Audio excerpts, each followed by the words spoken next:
Problem 982. To find the side length of a square with a particular area, you use an operation called the square root. The square root symbol looks like this. It is also called a radical sign. To find the side length of a square with an area of 81 square units, for example, you would write the square root of 81 and would read this as the square root of 81. Since 9 times 9 equals 81, then the square root of 81 equals 9. And you can see this. Basically what they're saying here is illustrated in this diagram here. Alright, moving on. Copy each square root expression below. Rewrite each square root as an equivalent expression without the radical sign. Explain your method for finding the square root of these numbers. So, let's see. I'm going to read through this again. They want us to, first of all, copy each square root expression and rewrite each square root as an equivalent expression without the radical sign. Alright, so let's take a look at A. What we're doing is we're copying down that square root expression. So the square root of 49. And we are going to write that as another expression that is equal, but without that radical sign. Now remember, the radical sign is this here. It is that square root symbol.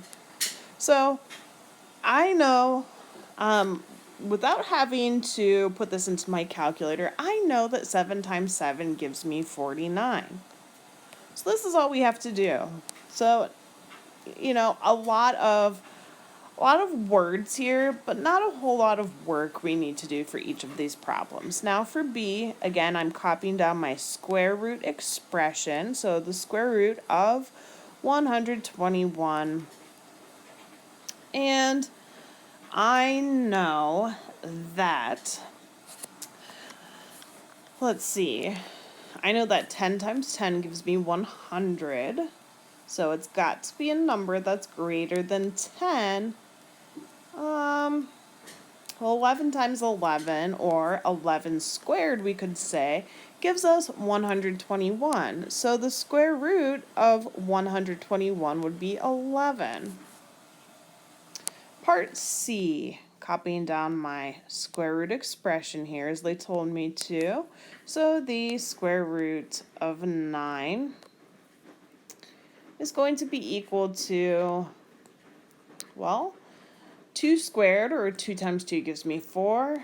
3 times 3 gives me 9, or 3 squared, we could say, gives me 9. So the square root of 9 is 3. And finally, for part D, let me copy down my square root expression, which is the square root of 169. I know that 12 squared gives me 144. And I know that 14 squared gives me 196. So let's try 13.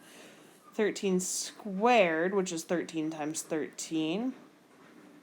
Hey, that does give me 169. So the square root of 169 is 13. All right, and that's all we need to do for problem 982.